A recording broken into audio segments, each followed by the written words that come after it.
Thank you. Hanuman Beniwal, you have 5 minutes. 6-7 जल्दी जल्दी। सभापति महोदय, आज सबसे पहले तो मैं आपको धन्यवाद दूंगा कि 193 पे जो चर्चा चल रही खेलों पे उस पर मुझे बोलने का मौका दिया। भारत में खेलकूद को बढ़ावा देने की आवश्यकता के संबंध में सरकार द्वारा उठाए गए कदमों की तरफ युवा कार्यक्रम और खेल मंत्री जी का मैं ध्यान आकर्षित करवाना चाहूँगा। सदन के अंदर इस चर्चा के अंदर मेरे से पहले कई वरिष्ठ साथियों ने अपनी अपनी राय दी थी। भारत में खेल प्राचीन काल से आधुनिक काल तक परिवर्तन की विभिन्न अवस्थाओं से गुजरे। कबड्डी, शतरंज, खो खो, कुश्ती, गिल्ली डंडा, तीरंदाजी आदि परंपरागत खेलों के अलावा विभिन्न देशों के संपर्क में आने से भारत में क्रिकेट, जूडो, टेनिस, बैडमिंटन आदि खेलों का भी खूब प्रचलन हुआ। सबसे में भारत सरकार की वेबसाइट पर खेलों के संबंध में दिए गए वक्तव्य को पढ़ना चाहूँगा। उसमें लिखा है कि मानव के समग्र विकास में खेलों की अहम भूमिका रही। खेल मनोरंजन के साधन और शारीरिक दक्षता पाने के एक माध्यम के साथ साथ लोगों के बीच स्वस्थ प्रतिस्पर्धा की भावना विकसित करने और उनके बीच के संबंधों का अच्छा बनने में भी सहायता करते हैं। इंटरनेशनल स्तर पर खेल के क्षेत्र में प्राप्त उपलब्धियों ने राष्ट्र को हमेशा ही गौरवान्वित किया।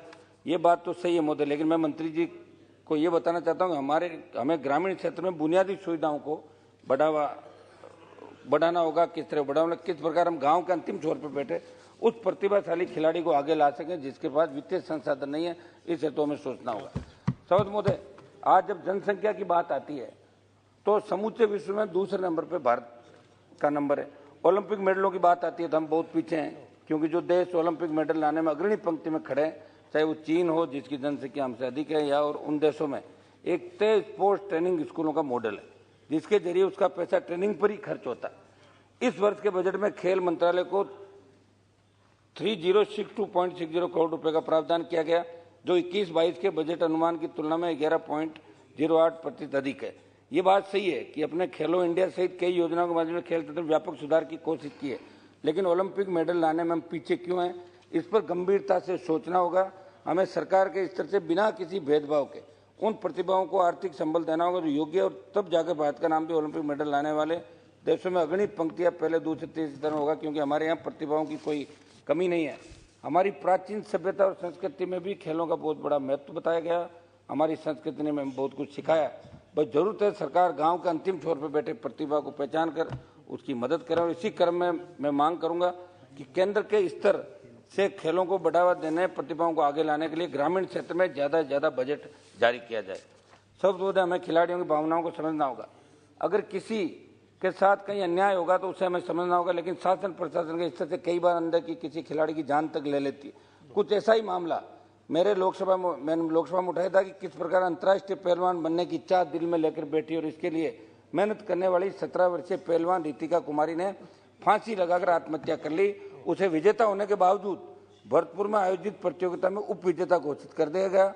मैंने विस्तार से सदन में मामले को रखकर केंद्रीय जांच एजेंसी जांच की मांग की और आपने इस राज्य का विषय बताकर ड्रॉप कर दिया, लेकिन ऐसे संवेदनशील मामले के अंदर केंद्र को हस्तक्षेप करना चाहिए। मेरी खेल मंत्री जी से मांग है कि इस मामले को भी दिखवाकर इसको आप मंगवा के दिखवाएं। इसमें मेरी मांग है, मेरी आपके माध्यम से मांग है, खिलाड़ियों के प्रशिक्षण के अहम हिस्सों में खिलाड़ियों पर उत्पन्न होने वाली मानसिक दबावों से निपटने के तरीकों को भी शामिल किया जाना चाहिए। समझ महोदय, आज खेलों के क्षेत्र में जो चयन करता है उनमें से कई संकीर्ण मानसिकता के लोग बैठे हैं। इसका एक उदाहरण देना चाहूंगा। अभी नवंबर 2021 में मंत्री जी मैंने आपको बताया था, आपने उसके अंदर मदद भी करी थी। 2021 में बहरीन में एशियाई यूथ पैरा गेम्स आयोजित हुए। उसमें मेरे राजस्थान की सीकर जिले की एक दृष्टिबाधित बेटी थी शालिनी चौधरी, और पैरा ओलंपिक कमेटी में बैठे कुछ लोगों ने उसके पासपोर्ट से जुड़ी जानकारी गलत भेज दी, जो वीजा में गलत अंकित हो गई थी। मैंने आपसे बात करी, आपने करवाया, लेकिन तब तक उसका एक मैच हो चुका था वहां पे। ये अपने यहाँ की जो गलतियां थी आपके डिपार्टमेंट की, ऐसे मामलों में आप जांच करा के जो भी दोषी हो उनके खिलाफ कार्रवाई, ताकि आइंदा जैसी घटनाओं की पुनरावृत्ति नहीं हो देश के अंदर। ये बहुत बड़ी बात है सर। मैंने पत्र लिखा, आपने मदद भी करी। ऐसी इरादतन त्रुटि के कारण कैसे हम प्रतिभाओं का नुकसान होने दे रहे हैं, इस पर सरकार को ध्यान देने की आवश्यकता है। मेरी प्रमुख मांगे रहेंगी सभा महोदय।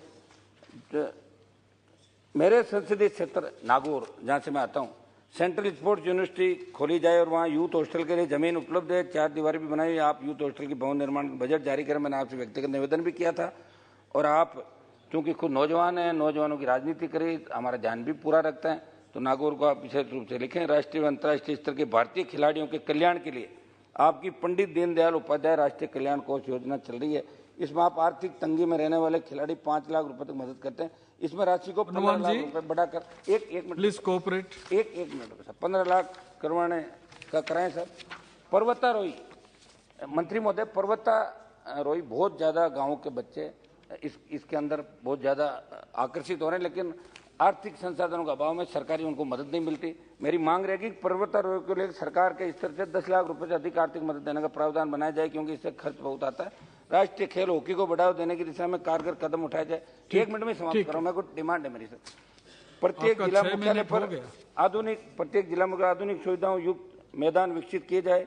कबड्डी को ओलंपिक में शामिल करने के लिए भारत पैरोकारी करें। गांव के परंपरागत खेलों को बचाने की दिशा में कार्य किया जाए।